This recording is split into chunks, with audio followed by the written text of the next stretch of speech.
everyone. We're just waiting for the numbers to build up and waiting for our live feed from Facebook also to come through. It's like probably just like the Eurovision contest, but in this case we've got much better looking people, obviously, with the star of the show. I mean, you know, there's some pretty people on this thing, but obviously the best looking person has obviously got to be Ian White, that good looking lad from from the M4 corridor. So we're just waiting for the numbers to kick off and then we'll crack on. So I just want to say thank you to everyone on this call who's watching it from your agency offices, or if you're furloughed from your own kitchen tables. And today the ICG is here to answer the questions that you probably want to know yourself, be you an estate agency boss or be you an employee. There's a lot of talent around this table here, so for the next hour what I want you to do is to go down to the bottom on question if you're watching it on Zoom, and ask your questions there. If you're watching it on Facebook, put your questions in there, and the lovely Diana and Ian will pick those up. I'll pick up the ones on the Q&As. But today, let's just do a little introduce. Wave your hand when you see it. The first one, we've got Dee Quealy, who is a Sittingbourne estate and letting agent, been in the game longer than most. No, he doesn't look it, must have started when you were a child. And he was actually voted at and got the, not voted, he was the number 3 letting agent in the whole of the UK in the Best Agent Guide only a couple of months ago. Charlie can never pronounce your surname, Perdos. He's a North London agent with Anthony Pepe, very well known agent, got a number of offices, big in the game. We've got Richard Powell, who's a 20+ agent with Ryder and Drutton. He owns that in Yorkshire. We've got Bob Scarf, who's an ex-national head of sales at Countrywide and now MD and CEO of Cornwall. We have the inimitable Gary Barker, the CEO of Repit. Basically, Repit runs 30% of UK estate agencies' CRM, so he's got some fantastic numbers, which he's emailed me, which we're going to talk about later. We've got the wonderful head of staff from Spectre, who's the business generation tool, one of the best bits of PropTech out there, and I'm not saying that, but it is. I didn't say that. We've got Christian Byfield from Base Property and the Depository. He's both an agent and a supplier, so he sees both things. And again, he always has the opinion, and he's known as the Viking estate and letting agent. We have the most wonderful Ben Sellers from Starbury. He's the guy that sorts out websites for people and also social media funnels. What he doesn't know about that ain't worth knowing. And then finally, the man from Leeds, the man with Ian with 2 eyes in his name, Mr. Ian White. UK's best looking man, and if we went into the world's Miss World competition, he would win as the best looking real estate agent in the world. So welcome every single person, and if you've got, as I said, if you've got any questions, just ask your questions at the bottom. So what I'd like to do is, whilst we're waiting for that, I've got some questions that have already come in.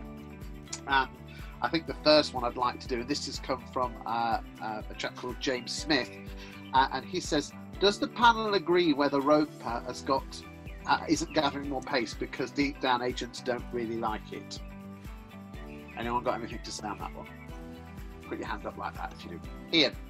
I'm not so sure agents don't like it. I think most agents I would talk to are quite in favour of some form of barrier to entry to the marketplace. I think the reason that Roper hasn't gathered pace is because of the circumstances we're in. I know the Able agent have been doing a lot of it online, where the agents have been using the downtime.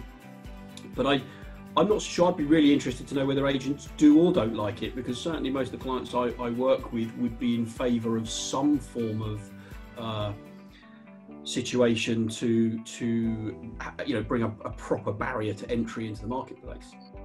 Okay, Bob, make sure you unmute yourself before you speak, please.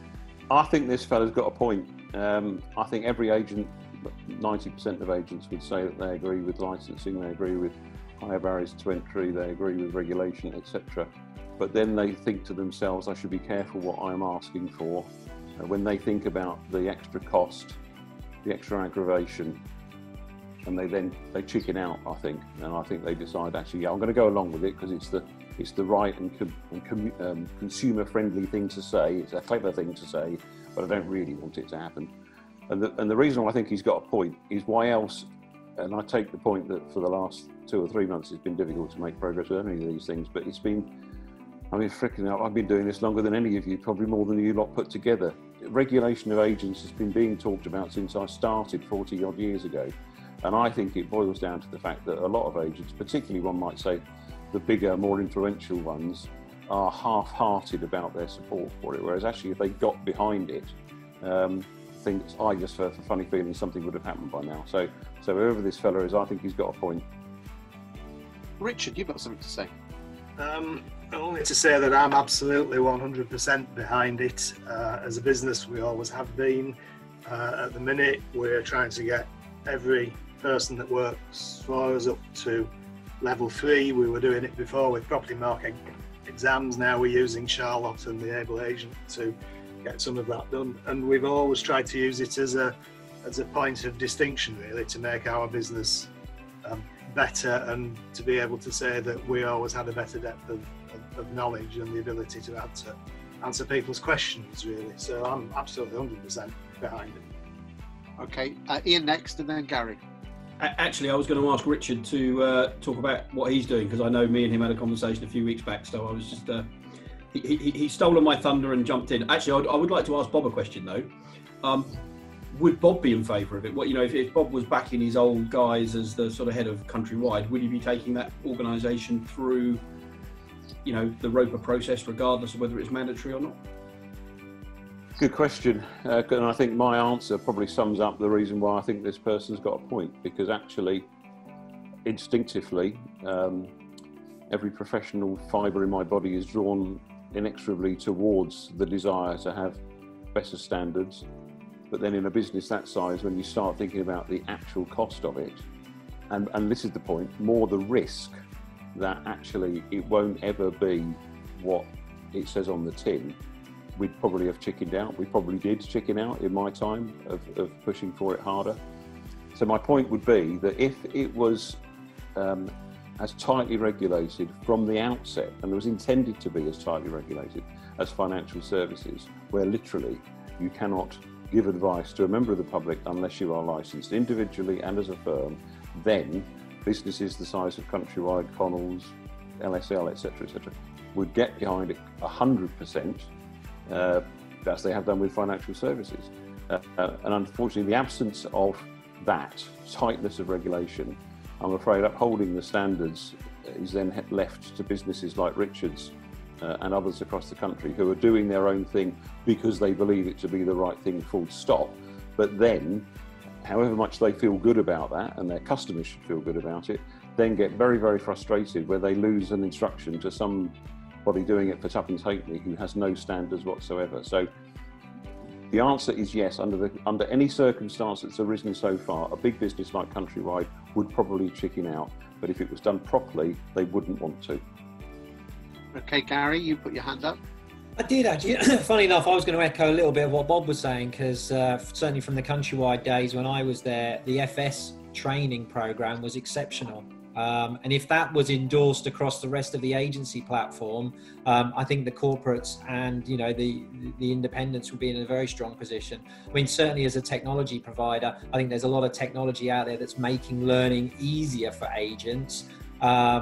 And also making sure that it fits in with what they do on a daily basis. I know that we're not the only platform that's kind of has a learning management system that ties in the technology and how that ties into the accreditation and the learning process as well. But I think that's been important. But I think from a corporate perspective though, having seen what they've been able to do with financial services, if they were able to endorse this fully, I think they would have a very strong position there to succeed. Okay, the interesting point is that if you go onto all the websites, all bosses need to be at level 4. And just about every single level 4 qualification, you go onto any website, it says you need 400 hours time to actually learn how to do it. So I'm going to go round and ask Dee first, then Charlie, then Richard, and then Christian. Dee, do you actually have the time to learn how to do a level 4 qualification? It'd be a huge challenge for me. I'd embrace it, but it would be a big challenge with everything else that's going on, all the Proptech that's being introduced into our industry, trying to understand all of that. It is a big challenge, but something I would embrace. Charlie? 400 hours sounds like a lot, but I definitely welcome regulation. I doubt it would be 400 hours for most experienced agents, to be honest. We at Anthony Pepe have already started over the last sort of 3 years, to be honest, getting everyone qualified to level 3. So we're sort of 80-90% there. I am aware that the owner of a business should be level 4. So we've got one eye on that as well, and we've been looking at that recently. Okay, you can't make your cat the MD, Charlie. I'm sorry about that, mate. Dean, you put your hand up before we go to Richard. Dean? Yeah, I just wanted to ask whether the level 4 requirement was going to extend as far as an MD of Connells LSL countrywide. Where is it going to stop? Okay, let's bounce over to Bob next. I think this debate just illustrates my point about financial services. So when I was running an 650 mortgage advisor strong sales force up until 5 years ago, I was the approved person. I was the one that was going to go to jail if my people didn't stick to the advice standards. But I haven't sold a mortgage since before 1980, whenever it was, when the 88, when the Financial Services Act came in. I didn't have to go on training. I just had to understand what the responsibilities were and to be able to explain to the regulator exactly how the training and competence scheme that I'd put in place was sufficient for their requirements. So if it's true, Christopher, that there's 400 hours necessary for a person like the MD of Connells, that's why it'll never get off the ground. That's preposterous. I'm even surprised that most owners of small businesses would find it possible to commit that many hours to it. So maybe that's the point that's wrong. There has to be a level of understanding that just because you can be responsible for something on the highest possible level and not have to know the nitty-gritty of advising an individual customer to be able to do that. And I think that's possibly what's wrong with it. Okay, Richard. Well, I'm a chartered surveyor and have been for a long time.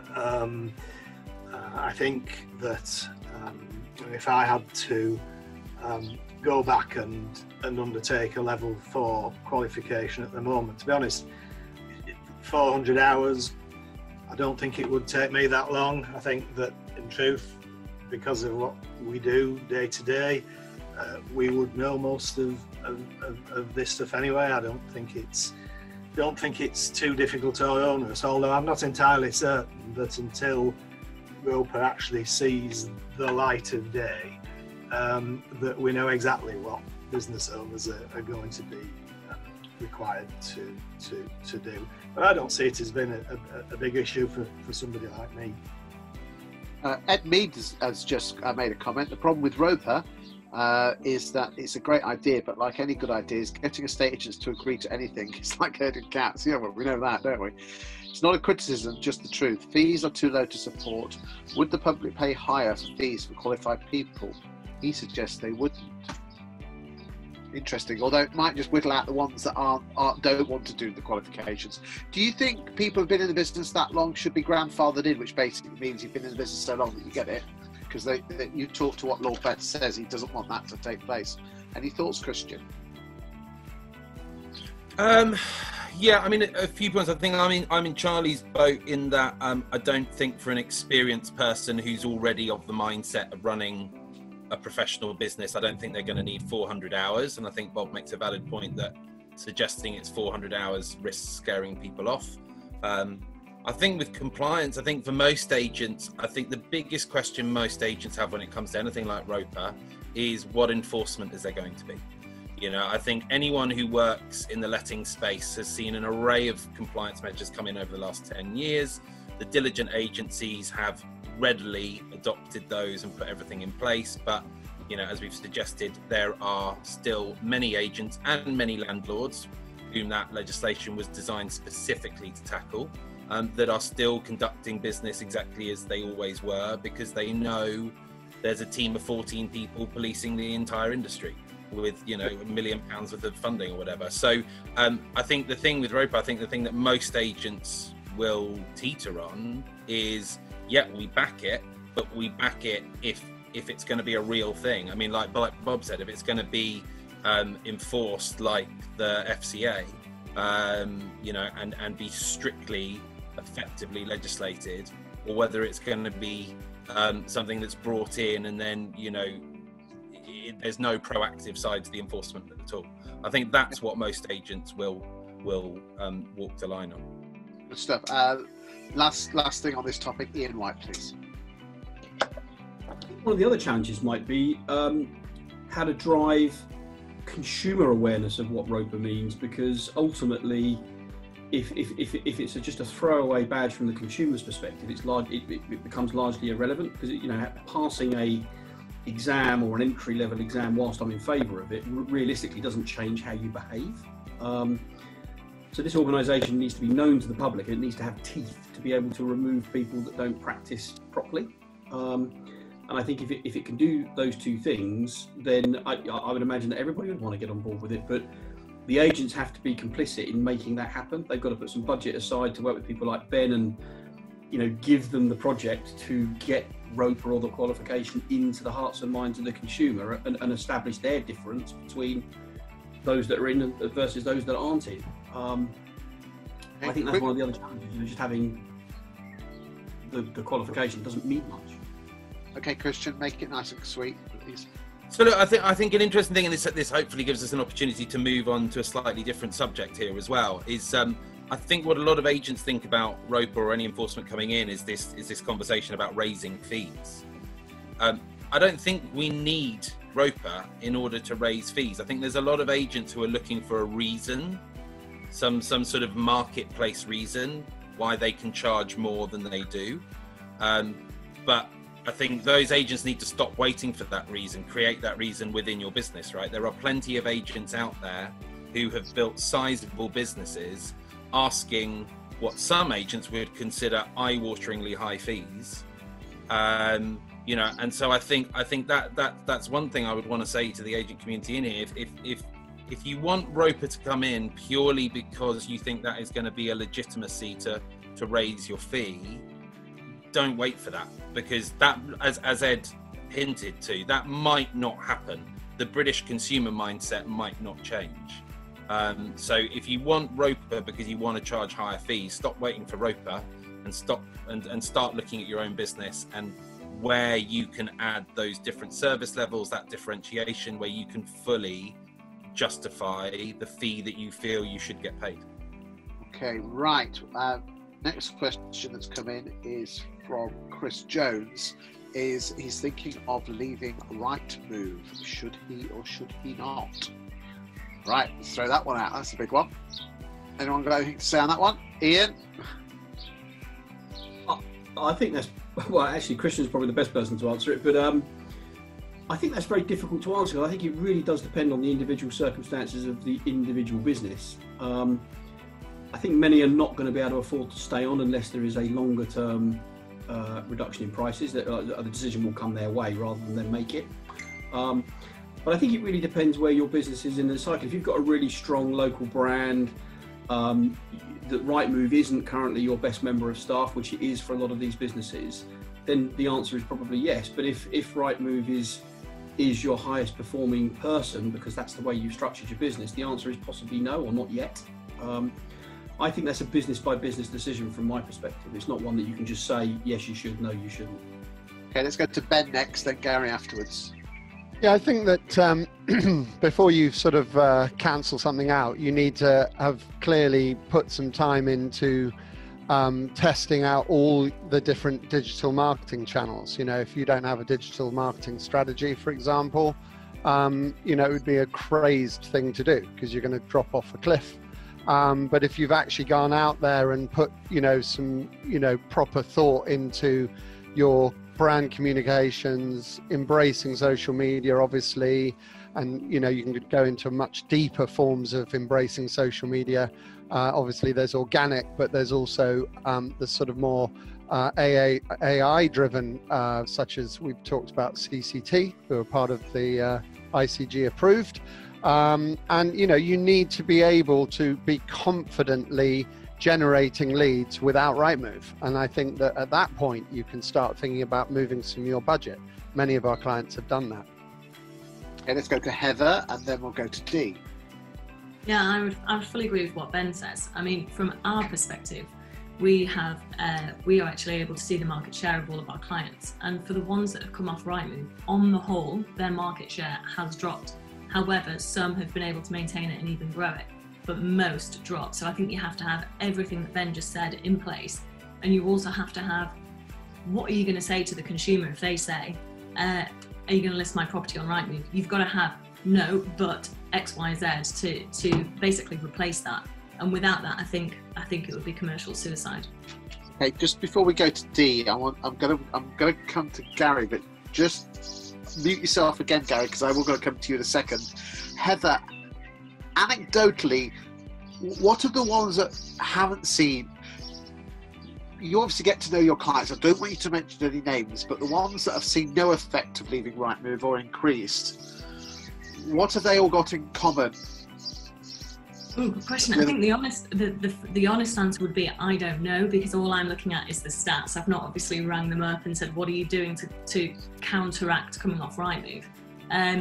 The vast majority market share has gone down. It's only a few, and actually I could probably go and do some digging after this and look into it more. Okay, I'd like to go to Gary next, and I know Dee and Ian, you are waiting. Yeah, Gary. I'm going to take a slightly different slant on this, which is, we see the number of inquiries coming through, we see the high level of engagement, and look, whether we like it or not, the eyeballs on Rightmove are absolutely huge. However, where I see a big thing that Rightmove can do more of is actually sharing that information back with the actual agent community.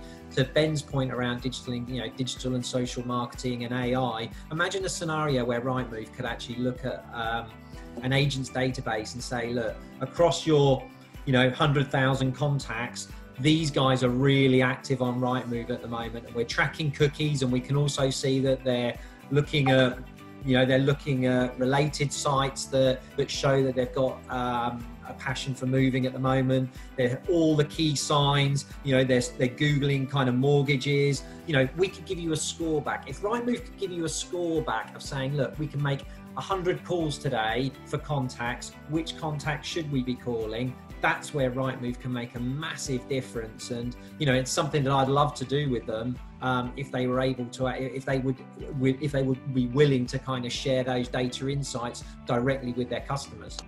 That almost sounds like the best bits of life cycle and active pipe put together. I know a lot of you putting hands up, so I'm going to Dee next. Dee.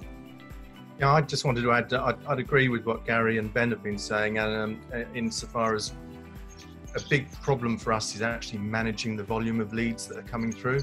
So I think we want to get ahead of that, rather than just launching a property onto Rightmove and waiting for the phone to ring or an email to come in.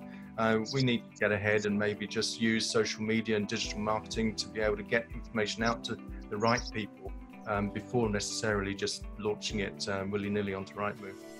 Interestingly, I'd like to go to Ian, and I know Charlie and Richard, you've put your hands up, so hang in there. Ian. You asked Heather the question if there was a common thread between those driving market share up not being on Rightmove, and I mean I can only give you the anecdotal evidence, but it will be that they've got a plan. It will be that they've thought about what are they going to do, what's their pitch to the client, how do they deal with that awkward call from an existing client, how do they deal with the valuation process differently, and what's the alternative plan? How are they going to convince and show that vendor that they've got a better solution?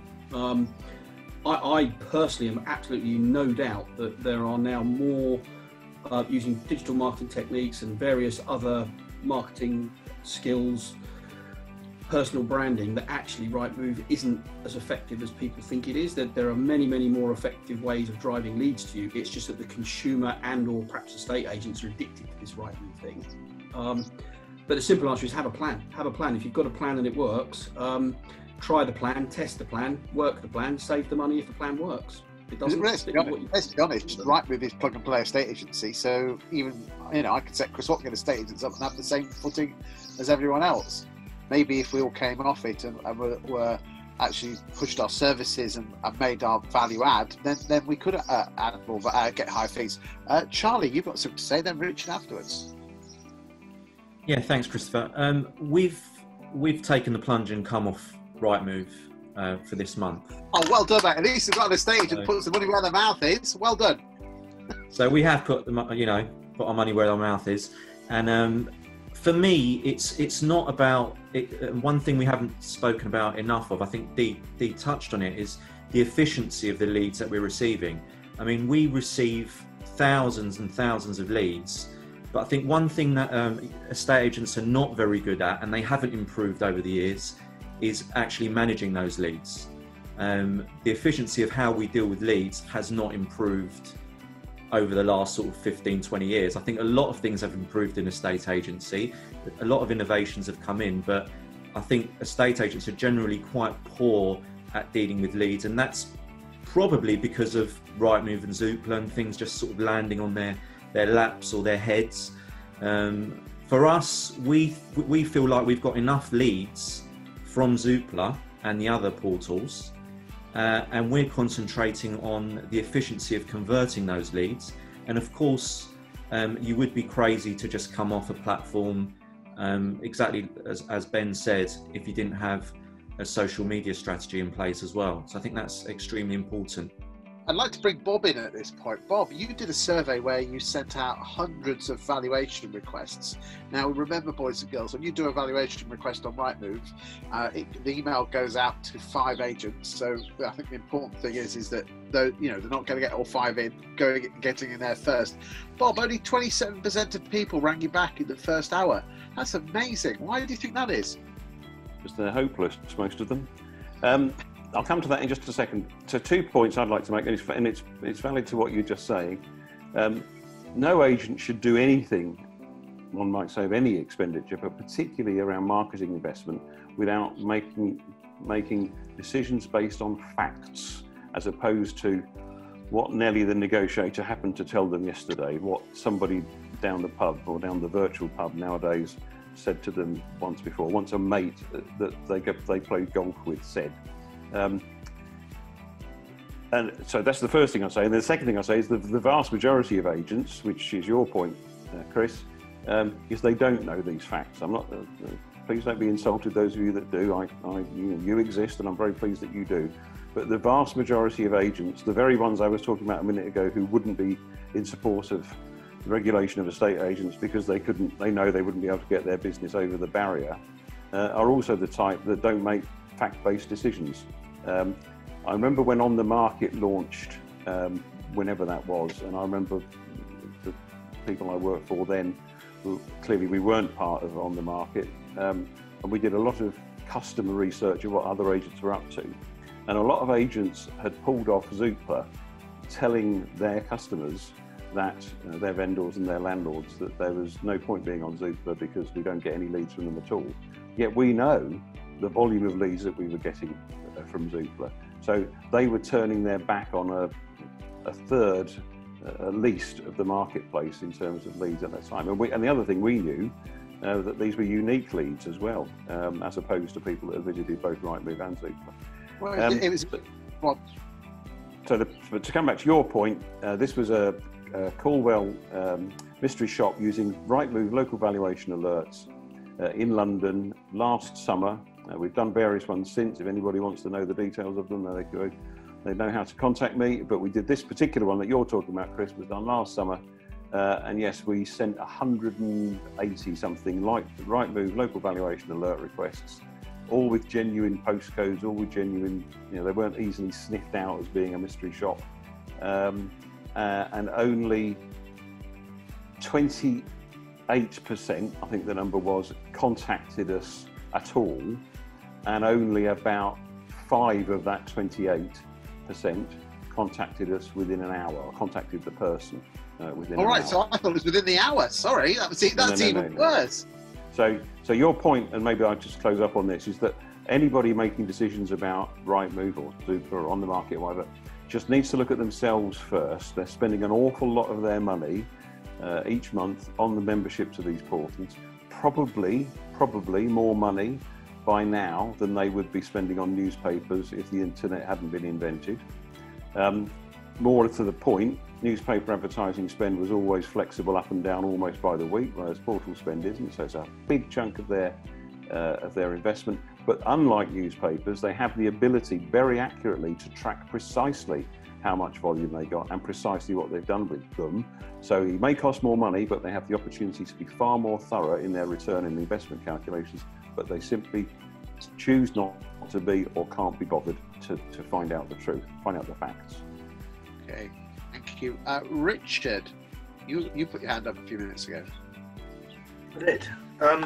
One or two things. Firstly, I don't necessarily think it's all about Rightmove. I think that we've all become far too reliant on portals altogether, all of them really, and we shouldn't have done.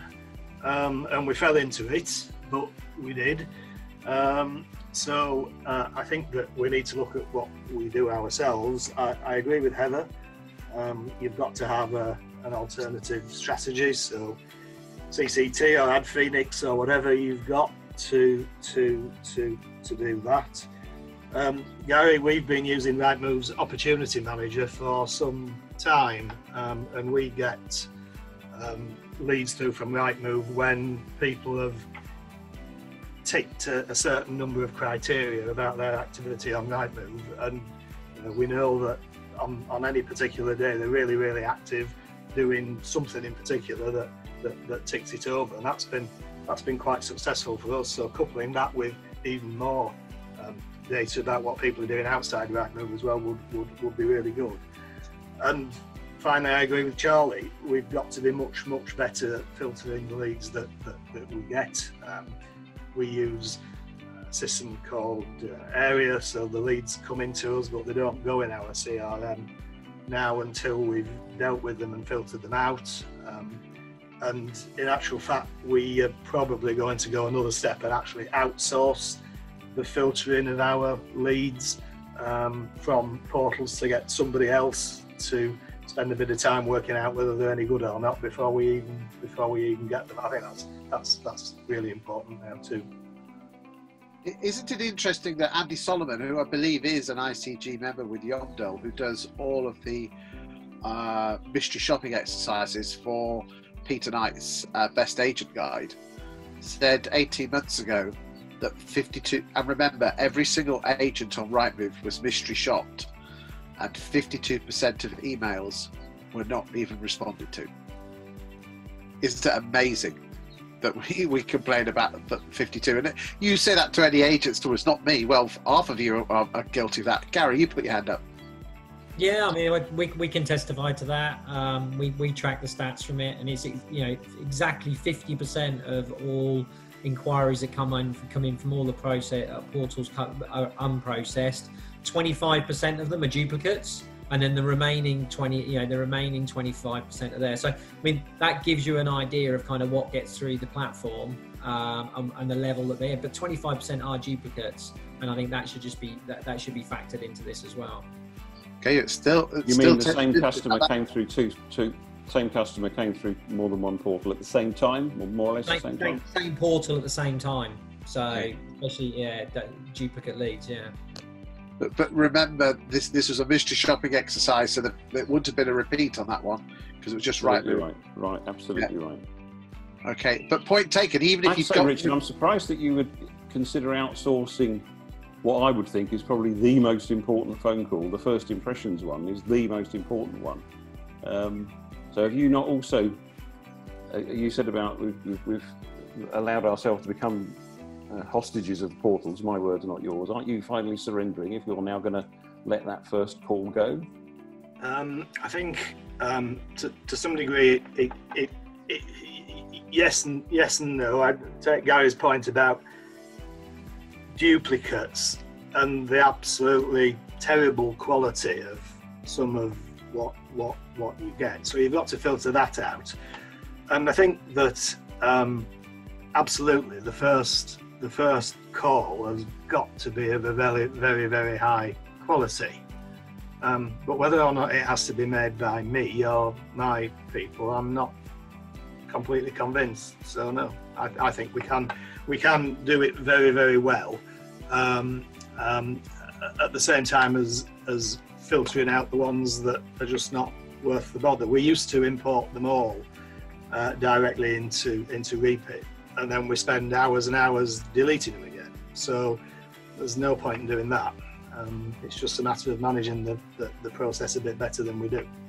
Again, it all depends on how good they are, because let's be honest, you know, you've got the people who likes of Moneypenny when it comes to phone calls. I know they're more inbound, but they're exceptional. I'd like to go to Heather, then Ian. I was just going to chime in from a sort of consumer perspective, because I was in the process of moving house before lockdown, and I was submitting inquiries through the portals. And my point actually, before I go on to that, with the portals is, the reason the portals exist is because for the consumer, they are very, very convenient to have everything in one place, just to be able to search, submit your inquiry. It is convenient. So you do end up doing it. And then, Bob, to come on to your point about, you know, that first call, I must have submitted, I don't know, 10 to 20 Rightmove inquiries when I was looking. And typically you do it over a weekend or in the evenings. So best case scenario at the moment, you get a phone call back during your working day. And without fail, and I dealt with some very good estate agents, that call was awful. You know, hi, I'm just calling about this inquiry about, you know, it's this property. Oh, right, okay, well, I submitted a few inquiries. Can you tell me which property it is? You know, it's the one that's da-da-da-da.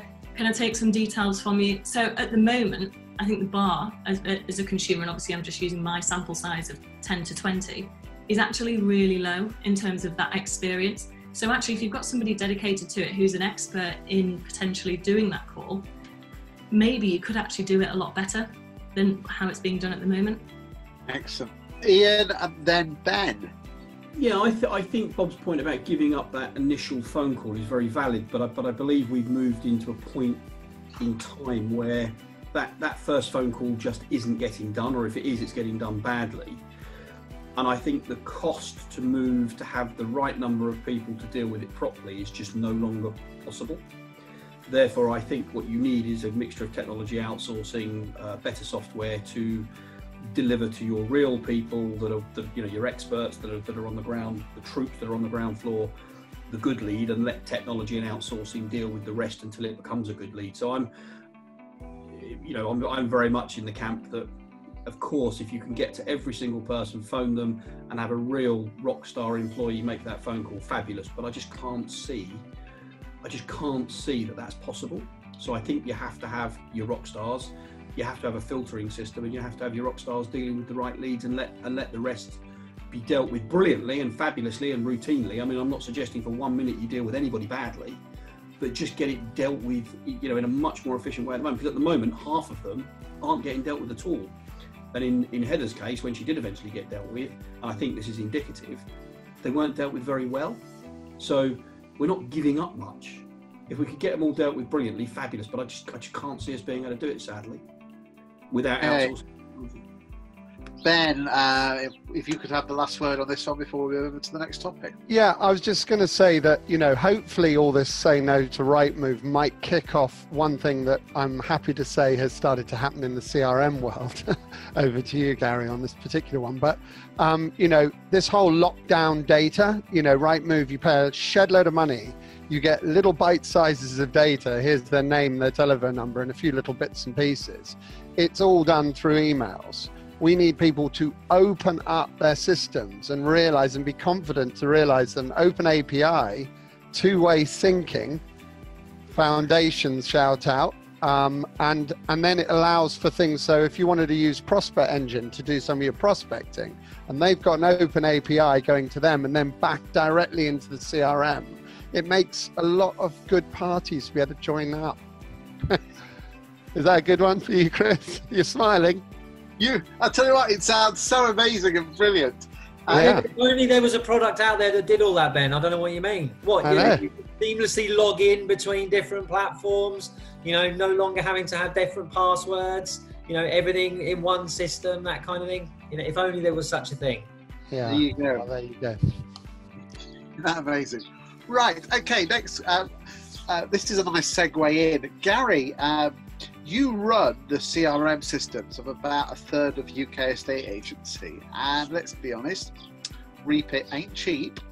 You know, it isn't the Asda of CRMs, it is the Marks and Spencers. So you are going to be getting the top, not the top end posh agents, but the top end agents.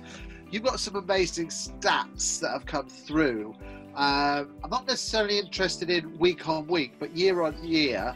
Could you share some stats with us all that basically, when we were talking in the green room before we started, because obviously that's what we did before we started this, that just blew my mind. So over to you for a couple of minutes with some headlines.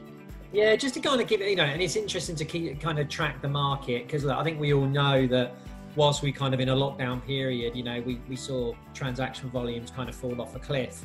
But over the last couple of weeks, we've definitely seen kind of some significant improvements there, and some to kind of really highlight. And I can let kind of Richard and Charlie kind of comment on some of these, but certainly we're seeing a significant increase in the number of valuations booked.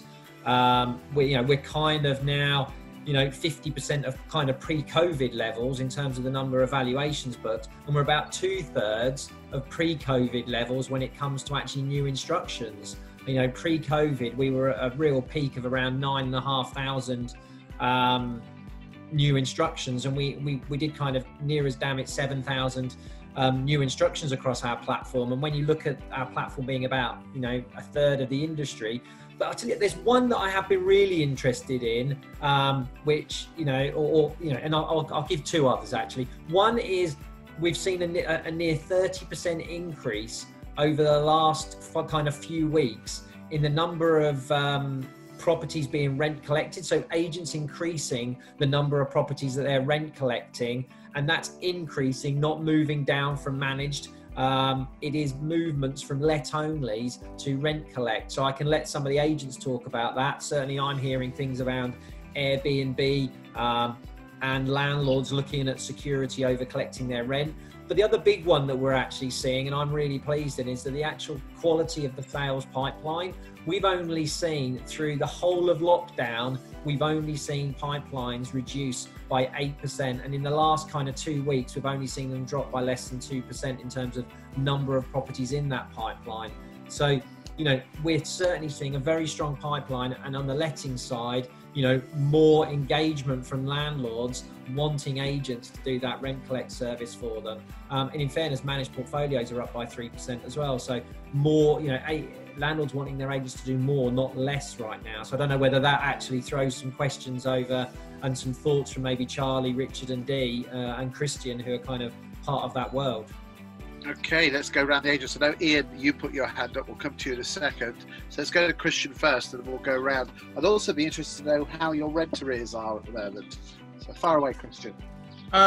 So rent arrears, let's quickly cover that one. We currently have no rent arrears. We've renegotiated terms on somewhere around 15% of our managed portfolio. The vast majority of those negotiations, I'd say 90-95% of those negotiations have been deferral arrangements. And we've had a very small percentage of what I call bona fide discounts. And I think primarily that's all come out of our successful messaging and communication with tenants and landlords from a very early stage. And actually pretty much all those tenants that we've dealt with and landlords in that have all been very sort of appreciative of understanding what is currently going on and the reality of the landscape. I think, part of that success. Do you think you've got closer to your landlords and tenants because of this? Look, I think we've always had a very strong relationship with our landlords and tenants, and that is the beauty of having a small business like ours. If when you're a 10 branch, 5,000 property portfolio, that I would say is nigh on impossible.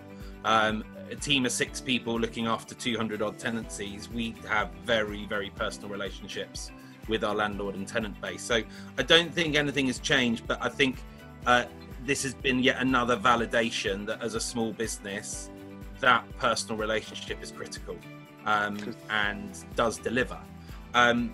Moving on from that topic to what we were talking about before with regards to sort of what Gary was saying with the migration to rent collect. I mean, I talk to more and more agents now where they're not offering let only anymore. And I think you're going to see that increasingly. We're looking at eliminating let only from our business within the next 6 to 12 months, probably within the next 6.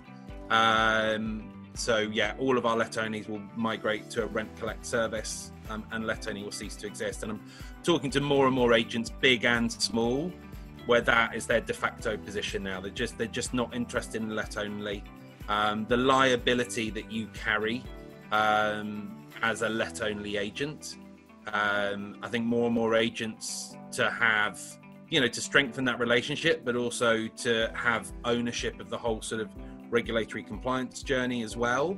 Rent, collect and managed for many businesses is just the only way forward now. So I think, Gary, you'll continue to see an escalation of that as well. Okay, let's go to Richard. Thank you, Christian. So yes, we too are moving away from tenant find, let only business. We certainly charge quite a bit more to do it than we were doing 12 months ago now, but in an ideal world we would stop altogether. I agree about the liability. I think the liability for what we've been paid is too great, so it's time to stop that. In terms of rent arrears, we have got some. We've negotiated a lot of deferments. We've been fortunate enough to have all our fully managed properties on rent on time, so our landlords are getting all their money whether the tenant pays or not, which is good, and has been very helpful for us. In terms of numbers, I think the only note of caution I would say is that we had something like 1,500 viewings stacked up to book when we were able to do it again, and we're still working through that, so it's a bit like that with market appraisals as well. And I think that what we need to do is get through the next couple of weeks and then measure what is actually coming in new on a day-to-day basis, and I think that in a couple of weeks time we'll know better. We've been measuring our telephone calls into our business, only one measure because obviously lots of leads come in lots of ways, but we're operating at about 2/3 of pre-COVID telephone numbers and inquiries into the business at the moment. I don't know, not got email figures and things to hand, leads and things, but telephone's about 2/3, so we'll see, I think. Okay, Charlie, then Dee. Similar to Christian and Richard with rent arrears, we don't really have many rent arrears. We've probably renegotiated or done payment plans for about 10% of the managed portfolio, approximately around 10%. Our lettings activities definitely higher than sales at the moment.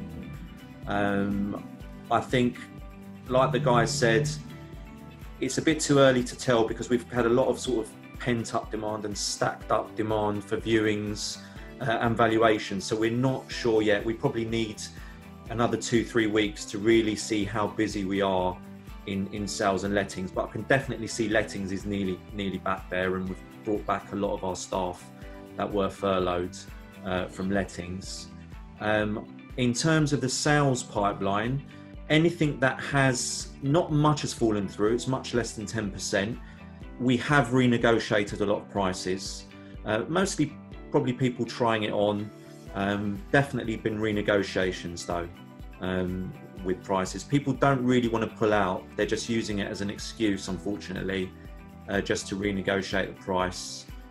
And obviously that's causing us a delay in terms of getting those exchanges through because they need a new mortgage offer on some occasions. So, Dee? Well, we've been very pleasantly surprised at arrears levels. We've had a few negotiations with tenants over payment plans, but it's really not been anything like what we anticipated at the outset. So we're really pleased about that. Inquiry levels, I was just doing some numbers this morning on inbound portal inquiries relative to the same month last year, so in May. And so far in May, we are ahead of sales inbound inquiries, and I expect letting inbound inquiries to be around about the same as May last year as well. So very encouraging. Ian, have you got something to say on this before we move on to the next topic? I was just interested to know whether Gary had anything in his stats that would indicate these new instructions, whether they're coming in at better fee levels. That was my interest, was to see whether the new instructions coming in are the fees looking as if they've gone up. Yeah, Ian, I don't have that answer, but there's two things we're going to actively track over the next week, which is fee instructions, but also price changes. With what Charlie was saying, we definitely have seen an increase in, price changes. I think the big stat we want to know is how much are they changing? Is it 1, 2, 3, 5, 6%, whatever it is, and we actually want to share, we'll be sharing that next week with all of our customers as well, on the basis to give them a bit of a benchmarking review to see what else is going on, because that's going to have major impacts on the rest of the market as well, because the valuers have got to know that they can value the houses correctly at those levels and in real time in order to make the mortgage offers in terms to actually make exchanges and completions as well. So this data insight is really valuable right now, to actually get chains completed. So we're going to be making sure that we actually work with agents on that to give them a view of it. Okay, good. Right. Just a couple of little ones. Firstly, business generation. Heather, you are the queen of business generation when it comes to a estate agency. Have you seen, a lot of people switched you guys off because they were being a little bit sensitive. Have they, you do the business generation to most agents, a lot of agents in the UK. Have they started to turn that tap back on? Yeah, well, I wouldn't say they turned it on. They just used it turned it off. They just used it very differently. So the vast majority of our clients turned off their normal sort of trigger letters and sent one-off letters. And interestingly, when Christian, when Richard, when Charlie, when Dee, everything you guys were just saying, it's amazing, because I think you are never going to get a better opportunity to prospect than right now. Because you four have all just said something that I don't think the majority of your competitors could say about the way you're dealing with landlords, the fact you've got no rent arrears. Richard, you got your rent on time. This is a huge opportunity for the agents that, excuse my French, have got their shit together, to actually get in contact with those landlords who are currently dealing with agents who haven't got their shit together.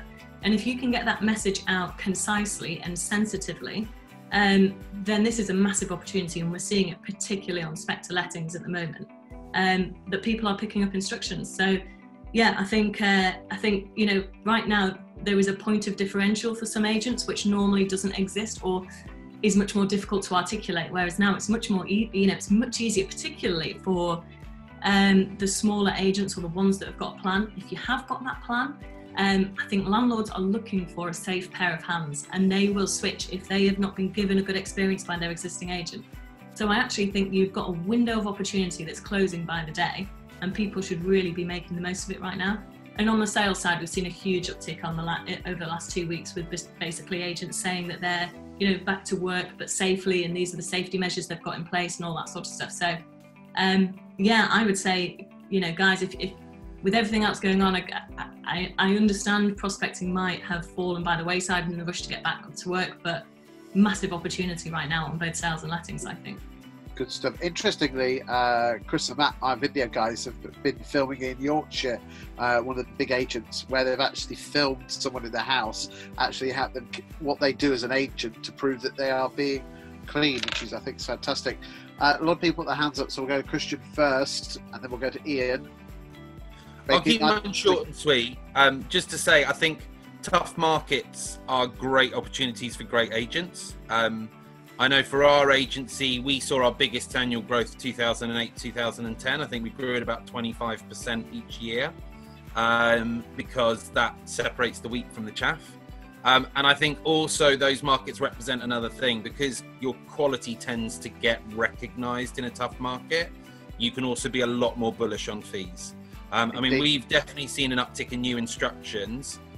We're not having any debate on fees at all. We've got landlords coming to us because they've, an agent's dropped the ball or they've had a bad experience, and they come to us and we tick those boxes they want ticked. We're not discussing fees. The question is, what you charge to let and manage. This is our fee. Great. When can you take the property on? So I think, as Winston Churchill says, never let a good crisis go to waste. Ian. Yeah, I think it is now time to start moving your marketing or your canvassing or prospecting to asking for the business again. I think the industry did a fairly good and sensitive job of sort of dubbing it down and being informative and supplying information and support and help to their communities. But I'm not saying that should stop, but I think now we should start talking to people about, okay, we're back, we're doing it safely, and we want to talk. I think now is the time to actually move back in that direction. I really do. I think pussyfooting around is not now. Okay, Ben and Heather, and let's keep it nice and short, please. Yeah, no, I was just going to say that there's, you know, the general sort of flow I've found is a lot of stakeholders, you know, have just spent the last 2 months sitting in the front seat, doing a lot of the hard work, and the proactive ones have actually used some of the time that they're not managing their team that's been furloughed to actually look at their systems, and they've really started to put some, you know, good actions in place rather than dilly-dallying around. And I think those ones who were proactive, and it's still not too late, I still believe you can do it now, you know, will come out shining off the back of their efforts and their foresight. Good stuff. Heather? Yeah, just a final point to add, that I do still think content is super important to get it right, so still not very hard sell. But yeah, as long as you get your content right, there are huge opportunities to be had, which is backed up by the data inspector as well, by the way. Last week we saw loads of successes coming through from both landlords and vendors who switched to our clients. So it is happening and it is definitely working. So I think Ian's right, now is the time. Well, let's be honest, you know, there's a lot of agents out there that should be considering the stuff like Data Loft, who produce reports on the local property market. You know, let's be honest, we are the gatekeepers to the second most interesting topic in the world, which is the property market, yet all we seem to do is talk about ourselves and our firm. So I thoroughly recommend Data Loft to talk about your property markets. Okay, just one final question before we throw it in. I know I've got some other questions, but we'll probably save those for the next one about Proptech. In today's state agency today, there was an interview of 8 agents bosses of self-employed agents.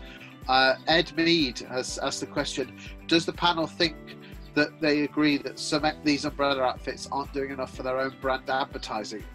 This is how doors are open. So anyone got any comments with regard to the noise that's being made on self-employed agency, good and bad? Please make it short and sweet. Put your hands up if you've got anything to say. Come on, Ian, I can always rely on you. Go Ian and then Richard. Yes, I think most of the campaigns I've seen about self-employed are about poking fun or talking about disadvantages of the employed model. And I think I personally think they do a lot better about telling the people what they're going to do for them. I think I think it's an opportune time, of course. I think people are starting to reassess self-employed versus employed, and I can see it moving in that direction. I think it's an inevitable move. I don't know how fast it'll happen.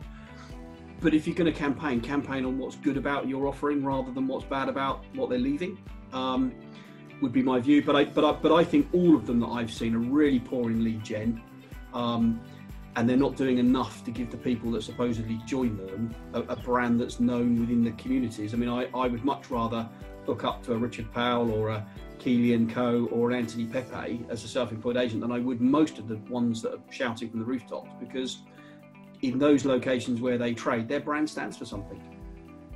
Okay, over to Richard. Richard, I know you've got something to say, but if you had a red-hot valuer in your offices that wanted to earn more money, but would you consider, if they came to you and say, I'd like to go on a self-employed basis, would you consider that? No. Right? What were you going to say? You lot could learn a lot from him. I like him. What I was actually going to say is that we have absolutely no intention whatsoever of going down a self-employed model. There you go. Charlie or D or Christian, would you consider it? Yes or no? D first, then Charlie, then Christian. Well, I think there's a tremendous future in it, and I think one of the things that's come out of lockdown has been the perception that employees have about their work-life balance. And I think that opening things up, enabling some employees to go self-employed has potential, but it's not easy. That self-employed person has to have the entrepreneurial skill to be able to manage their own micro business. They need to be able to get up early in the morning, work late, and measure themselves. So it's not just an easy call. Such wise words there. I'm a huge fan of the self-employed model. I just think 80% of valuers aren't good enough. Charlie? I definitely would consider it. I do think it's the future, and it is something we've been looking at, but I think it's key to get the right type of person in. I think the person that's going to work well and successfully in a self-employed model is not necessarily the same person that's going to be employed generally in your agency. So we would consider it, but we need to find exactly the right fit for that role, basically. Good stuff. Finally, Christian, on this? Yeah, I mean, we've been considering this for probably about 5 years now. It's just trying to nail down exactly how you package it up, and you know, not to repeat what Dee and Charlie have already said, but finding the person with that right skill set, who has that entrepreneurial skill set that they can be more than just an egg, but equally don't have the passion to want their own agency. That's a tricky niche that falls in between the two. So I think it's and for us, that's why we haven't done it yet, because I haven't seen it done yet in a way that if I was gonna pursue that avenue, if it was me 20 years ago, I haven't quite seen the package that for me quite ticks that box. I think there are some that are very independent, you get the lion's share of the fee, but it's very much on you. And my big question for those ones is, well then, why go and work under another brand at all? If you're going to have to do everything, why get 80% of the fee? Why not keep 100% of the fee and do the whole job? And then flip side, yeah. So I think that's the challenge: finding someone who's got that right skill set, that can be more than an egg, but doesn't aspire to build their own brand. That's a tricky niche. Well, if you go to my YouTube channel, go on playlists, there's a playlist. One of the playlists at the top is the self-employed, and there's 55 videos where I've employed both bosses and associates. And a couple of weeks ago, we had a debate. Well, in fact, it only got published on the State Agency today, where we had most of the big players being interviewed for an hour by some guy with a beard in his shed. One final, I'd like all of you to consider one piece of advice that you'd give to agents in the coming weeks. By the way, the next ICG webinar is, I believe, on Tuesday the 9th of June. Is that correct, Ian? Excellent. Normal time. Not sure what the topic is, but it'll be amazing as always. So what I'd like to do is we'll start off with the suppliers first. So we'll start with Ian, and then we'll go to Bob, and then we'll go to Gary, and then we'll go to Heather, and we'll go to Ben first. What one-line piece of advice, be you an agent or just in life, that you would give to people on this? In life, support Leeds United, certainly. In business, it would definitely be, Bob's yawning, I think in business, it's going to come down to the same thing that I always say: get the wrong people off the bus and get the right people on it. Everything else flows from there. You know, make sure you've got the right people. Any passengers, don't hold on to them. Okay, Gary? For me, it's process and opportunities. Get the right processes and look after the opportunities right now. I think that's the best thing that agents can do right now. Bob? Well, I agree with Ian, not the bit about Leeds United, but keeping the good people on the bus and kicking the other ones off. My word of advice to anybody in business, full stop, right now is as many businesses run out of cash coming out of a recession as they do going into a recession, and we're not even in the woods. We're not out of the woods yet. In fact, we're only just in the woods. Heather? Yeah, I would say I think all of us really looked at our businesses during this time and came up with loads of things that we wanted to implement, loads of tools that we wanted to use. You know, we certainly did, and we saw the same from an inquiries point of view on Spectre. And I think going back to work caught us all potentially a little bit off guard. And I would say, don't forget all the ideas that you came up with and how you reimagined your business, and make sure you implement them, even though we came back a little bit sooner than I think most people anticipated. Ben? Life-wise, I think that we need, anyone who's got a wife with kids needs to give her a pay rise for all the tuition that they've been doing for our darling little munchkins. That's very Sorry, and husband. Sorry, I'm glad you're on the call. I was just thinking of my wife. I'm sorry, and the dads. Big up the dads. And then from a point of view of agents wanting to get leads, look at what you're saying on your websites and in all your communication. Is it really awesome? And you might come up with a few surprises when you look at that. Good stuff. Talking of awesome, the bearded monster from Iceland, Christian. I think I'd just say, look, there's very few things that are genuinely outside of your control. So if you see a problem with your business, the likelihood is that you can genuinely do something about it. So figure it out. And if you can't figure it out yourself, use the best resource you've got, your staff. Ask them the questions that you don't necessarily want to answer yourself, and listen to them. Good stuff. Dee? I think I'd just echo what Heather was talking about. We won't get the opportunity that we've just had over the last 2 months probably ever again. Hopefully never again. But we've got to seize what we've been working on in that time and implement it. Good stuff. Charlie? I think now more than ever, I think business owners have got huge decisions to make, especially how quickly they bring everyone back. And I think it's extremely important that we really look closely at our stats. So look at our KPIs, look at what we're actually doing, look at facts, like Bob said. Don't just have a hunch that it's going to get busier. Really look at what we're doing, analyse what we're doing, and then make the decisions going forward. So be cautiously optimistic. That would be my advice. And finally, Yorkshire's most favourite estate agent, Richard Powell. Well, the first thing I say, I absolutely agree. He smiles, look. Agree 100% with Bob about the cash. The problems are a bit further down the road. We've not really hit the problems yet.